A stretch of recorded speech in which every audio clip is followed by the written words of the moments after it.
Tonight, report on a Moses Lake police officer allegedly assaulted during a traffic stop, and an 11-year-old boy gets arrested for robbery and assault. Let's take a peek at our Weather Center forecast. Good afternoon, I'm Cristina Sanchez. We do have a cold front moving through. It's heading our way. I'll let you know when it will arrive. Just ahead with your extended forecast. I'm Amber Jenks, and we have all this and much more on iFIBER 1 News. From the iFIBER 1 HD studio here in the heart of the Columbia Basin, this is iFIBER 1 News. Your #1 source for local news, sports headlines, and our very own Weather Center forecast covering the entire Columbia Basin. This is iFIBER 1 News, and it starts now.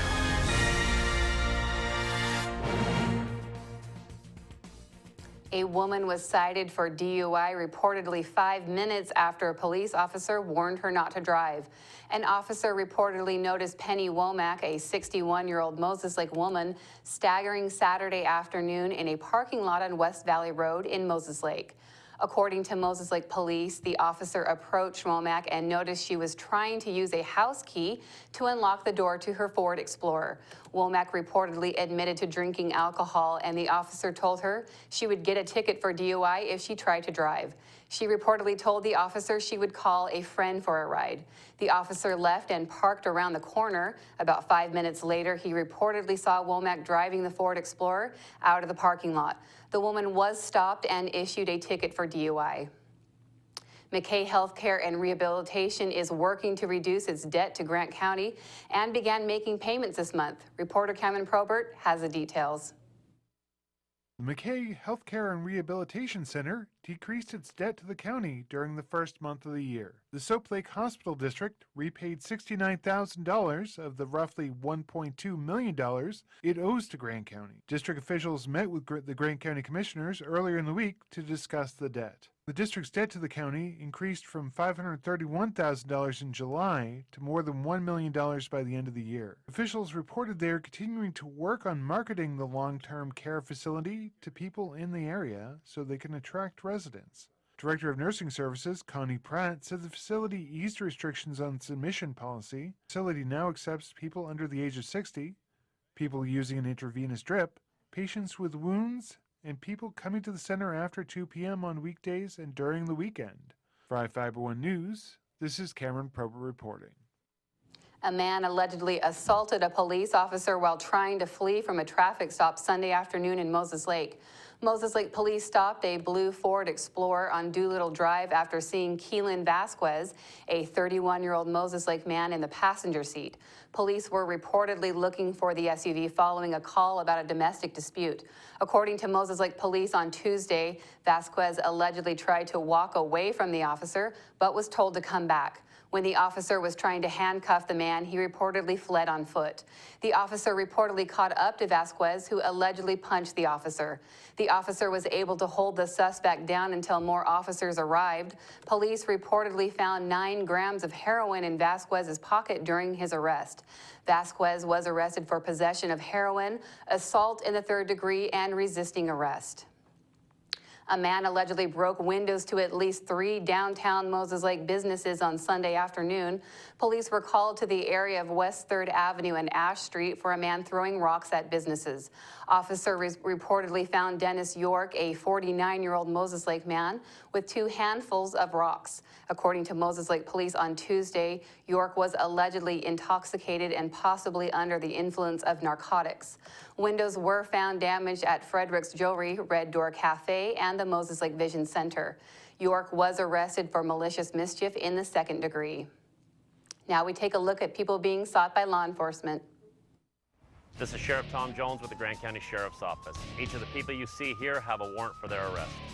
If you see any of these people, we ask you do not attempt to detain or apprehend them, but call us at 509-762-1160 or send us an email at crimetips@co.grant.wa.us. If the person is presenting a danger, call 911. With your help, we can bring these people to justice and make our community safer. We'll be right back after this.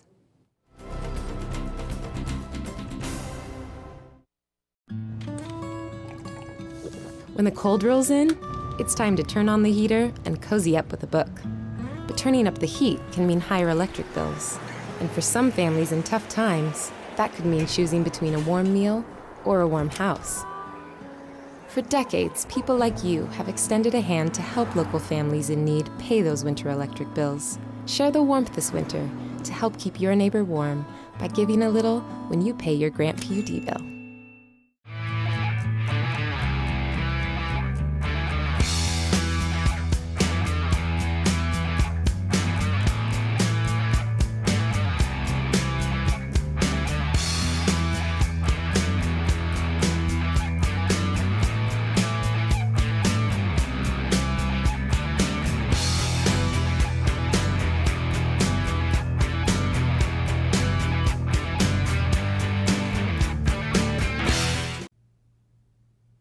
Hello everyone, welcome back. I'm Ana Cristina Sanchez with your local weather segment brought to you by Berry Motors, one great place to buy and service a car. Mild temperatures continue with us.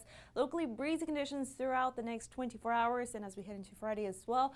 Temperatures once again in the 50s for tomorrow, and also we'll see that chance of showers in the area and mountain snow across the region. Temperatures this morning right around the low 40s, well above normal for this time of year. The average low is 26. High temperatures today in the mid-50s. Record high temperature was set back in 1977, and the record high was 62 for us here in Ephrata. And for you in Moses Lake, your low temperature this morning right around 43 as well, with average temperatures in the morning hours are right around the upper 20s, so still well above normal for this time of year. 57 as the high today. Average high is 45, and the record high temperature for you was set back in 1982, and the record high was 59 degrees. Currently, we have mostly cloudy skies, temperatures in the 50s, winds coming in from the north up to 5 miles per hour, but those winds will continue to increase as we do have an approaching cold front that will bring that threat of showers along the Cascades and also mountain snow, light snow in the area just to our south. That threat of showers as we head into this Thursday morning, and also once again for the Inland Northwest, you have that threat of showers throughout this Thursday morning and throughout the day, then mountain snow, and also for the Cascades along the coastal region. That threat of showers will increase once again as we head into Friday as another system moves in from the Pacific, bringing plenty of moisture, mostly cloudy skies for us throughout Thursday afternoon, and into Friday we'll have that threat of showers once again. High temperatures for this Thursday in the Yakima right around 54 Seattle, Long Beach 51, mostly cloudy skies, and showers will continue throughout tomorrow and once again for Friday because another system will be moving through Tri-Cities area right around the low 50s, upper 40s for the Inland Northwest with that threat of showers for tomorrow. Once again 52 as the high for us here in Ephrata. We'll feel that slight decrease in temperatures and windy conditions for this Thursday. Moses Lake 51 as the high, Royal City 52 with mostly cloudy skies. As we take a look at our extended forecast, we'll feel that decrease in temperatures due to the cold front that will be moving through. As it approaches, we'll have breezy conditions, then windy for this Thursday afternoon. And Friday, we'll have that threat of showers in the upper 40s for Saturday afternoon. Plenty of sunshine, then mostly cloudy skies on Sunday. Notice the low temperatures will also decrease. We'll be right around the upper 30s on Friday. Then dry on Saturday with low temperatures right around the low 30s. Thank you for joining us. We'll be right back with sports. To save some energy, I've used Einstein's mass energy equivalents to design the haptic suits you see in front of you.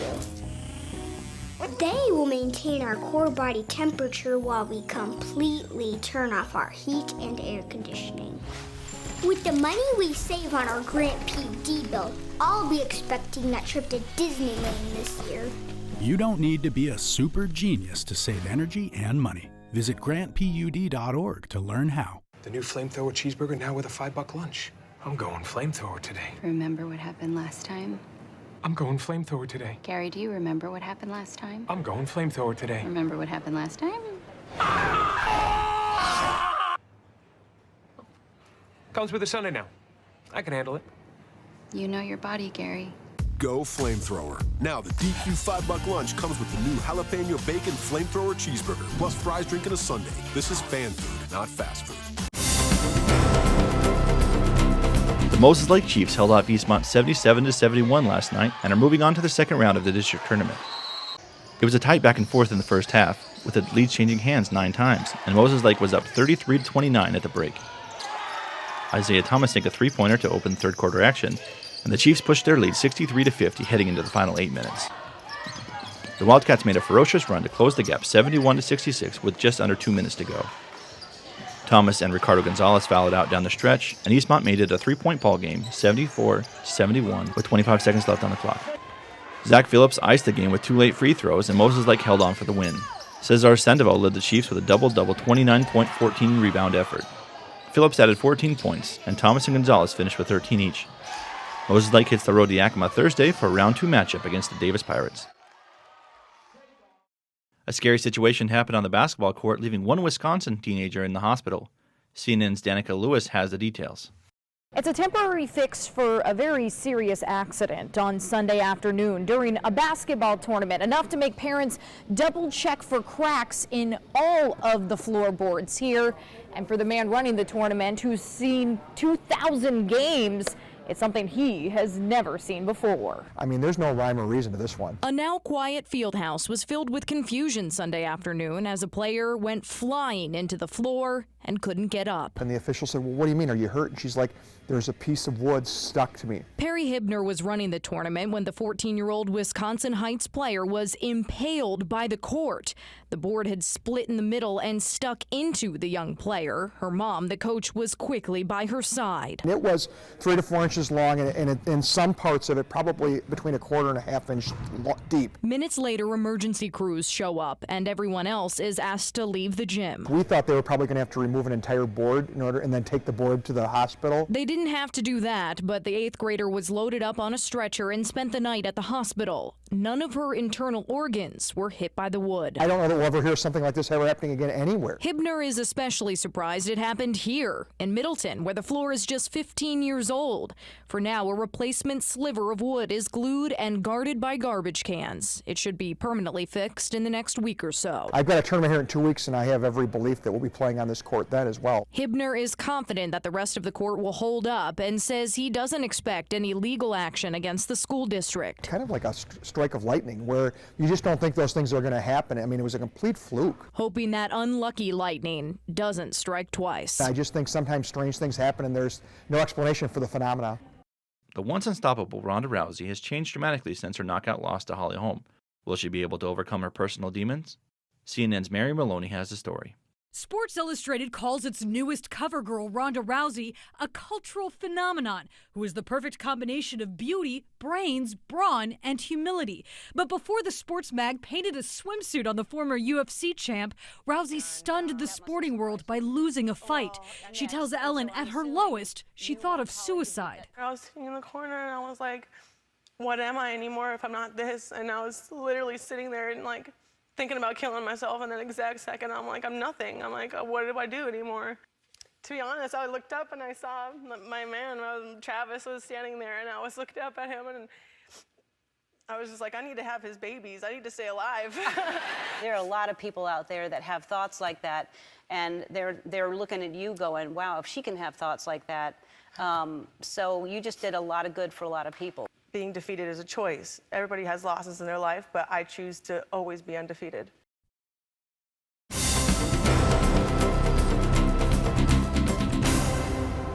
You don't have to drive to Seattle for exceptional cancer care.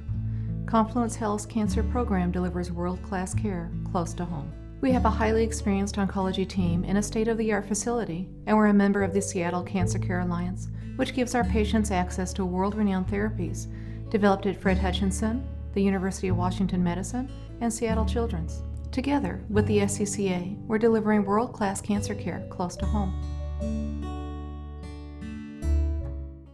Well, one thing I knew from being a patient myself was that a dental office is a scary place to come to. And so we wanted everything possible to make sure that our office is a comfortable place for our patients to visit.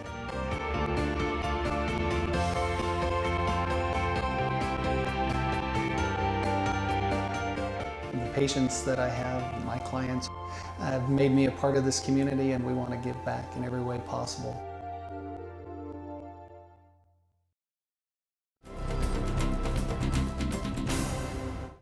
Our spotlight story tonight is about an after-school program in Moses Lake, teaching students the ins and outs of archery. The students are competing in their first competition in March. Reporter Devin Higgins has the story. At Moses Lake's Endeavor Middle School, students are getting a chance after school to take part in a club that to some might seem like a step back to the dark ages. Twice a week, the school's archery club meets in the gymnasium and spends an hour practicing not only how to hit a bullseye, but also how to be consistent and disciplined with a bow in their hands. Endeavor physical education teacher Jennifer Bunkelman talked about how the club came about and what the students are getting out of the experience. At the very beginning of the year, Kelly Frederick, who's our Dean of Students, the Moses Lake Community Church, they're the ones who started the upfront money, which Jody Waldrop's a part of, my assistant coach.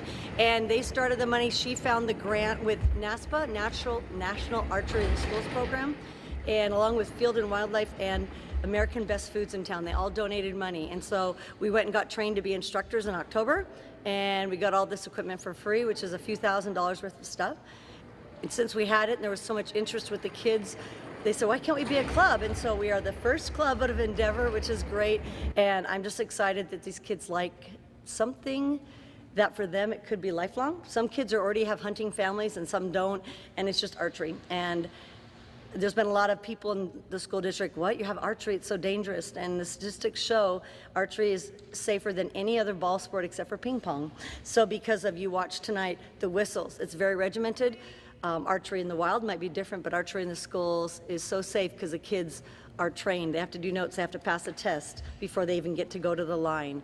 No, I just seen a lot of kids here that aren't in any other sports in school, and they're here because they feel successful at it. Sixth grader Taylor Mack may be one of the smallest members of the club, but she said her interest in archery is based on her experiences with her family.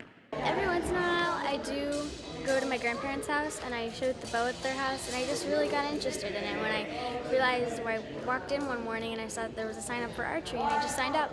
Was it as easy as you thought it was going to be the first time you tried to shoot a bow? No, it was actually really painful and really hard. So what's the most challenging thing for you in being able to hit a target well with a bow? Aiming, because like I have to close my eye like this and I have to take my glasses off, and it's a little harder. For Bunkelman, she says the chance to work with her students and watch them improve is why she hopes to continue building the program going forward. Oh, watching them smile, watching them come back and just like, did you see what I did? And it's so fun because their parents allow them. And one student at first was talking to Mr. Pike, and I almost forged the signature. I didn't think my parents would let me do this, but they did archery in middle school. And that's what I found out a lot of parents are saying. I had archery in Ephrata in middle school, but a lot of that's gone by the wayside. But families remember that schools used to do things like this. And that's why I really like the kids I get to do something. My parents said it's great. Like, they're allowed to do something that seems risky to them. And usually the parents are probably saying no, no, and now it's like, wow, it's a yes. In Moses Lake, Devin Higgins for iFIBER 1 News. We'll be right back after this.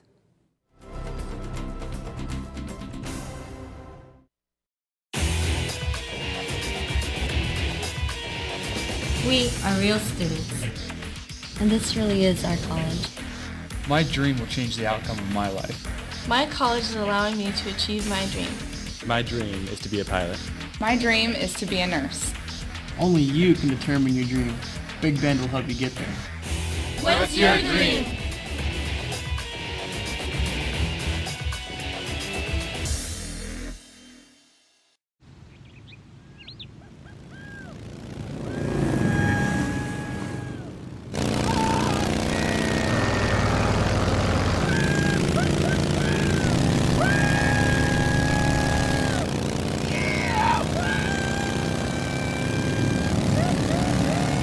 Experience speed like never before when you connect to Grant PUD's high-speed network.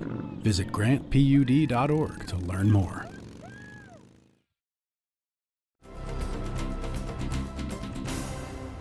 Welcome back. An 11-year-old boy allegedly threw rocks at another boy, hit him with stolen beef sticks, and took his bicycle. Police were called to Frank's Market on East Nelson Road in Moses Lake after the juvenile reportedly stole beef sticks and fled.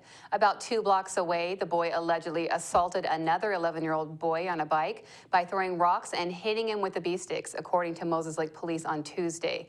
The suspect allegedly pushed the boy off his bike and began hitting and kicking him on the ground.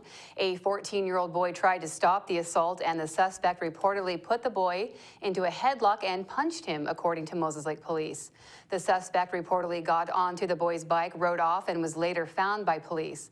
The boy was arrested and released for robbery in the second degree and 2 counts of assault in the second degree. The boy was not booked into Grant County Juvenile Detention Center due to his age. According to Moses Lake police, he was released to his mother. State auditors found no problems during their audit of Ephrata. The Washington State Auditor's Office recently released its 2014 audit report for the city. The state auditors conduct regular audits of government agencies looking at compliance with state and federal laws. The auditors looked at the city's payments to vendors, payroll, how it handled cash at the pool, and the surplus of assets. In Northwest News, a man was caught using the woman's changing room at a Seattle public pool, as he claimed was his right under a new state rule. Cairo's Henry Rosoff has the details. It definitely caused a stir. Last week, a man walked into the women's locker room of the Evans pool and took his shirt off. When a woman told the staff about him, he announced, "The law has changed and I have a right to be here." The man was referencing a new state law saying buildings open to the public must allow transgender people to use the locker rooms they identify with. But in this case, the man's move was more of a protest against the new law because he did not identify himself as a woman nor as a transgender person. I don't want anybody making a big stink out of it like that and then making us feel uncomfortable. Just yesterday, we saw others protesting in Olympia, saying the law has too many loopholes that could allow predators into locker rooms. I would not feel safe in a locker room showering next to an anatomically male person. But people we spoke with tonight outside the pool didn't seem concerned about allowing people to pick where they felt comfortable. We need to be open to it. It's here, and people need to be able to identify however they feel. Ultimately, the man who took his shirt off was told to leave the women's locker room and asked to finish changing in a gender-neutral private family bathroom. A spokesman for the city of Seattle says the city is still working through policies and procedures around this new law. A dog in Oregon is lucky to be alive after swallowing expanding water beads. Hundreds of the beads were found in the dog's stomach during surgery. For CNN, Caitlin Bolduck has the story. 2-year-old Ellie, known to her owners as a terrible scrap hound, has the incredible ability to eat just about anything. We call her Ellie Belly. So when she came across water beads like this, meant for a wedding floral arrangement, she thought it was all a tasty treat just for her. I knew that she'd eaten a little, but they were so teeny and they went all over the floor. I had no sense of how many she'd consumed. But those tiny beads expand in water, and in this case, inside of Ellie's stomach. And I did a sweep of her mouth with my finger and found a whole bunch that were already starting to grow back behind her gums in her mouth. So I called Dove Lewis. When she came in and gave that history, she got a lot of blank looks here. And on the phone, I said, "Pardon me? But a floral what?" So all of us had to do the Google searches to figure out what's a floral bead. Surgeons took an x-ray of Ellie's belly to figure out just how many beads she ate, but say it was tough to tell. It all just looked like food. Vets say they were stunned when she wound up throwing up this entire bag full of beads, and in surgery they discovered even more. After the 4th handful coming out, like, you don't have to count them. We are clearly in the hundreds. Her surgeons say they don't know what would have happened had those beads sat in Ellie's tummy any longer, but they do know this. The next morning, the bag with the beads that she had vomited was bigger than the dog. No one could believe it. Hello, you're so cute. Fortunately, Ellie survived and is doing remarkably well. She was sent home with the cone of shame, one crazy story, and a whole new nickname. This week we've been calling her the $1 Million Belly. We're just glad that this little nut's okay. That's going to do it here for us at iFIBER 1 News. We want to thank you for watching, and we'll see you again tomorrow.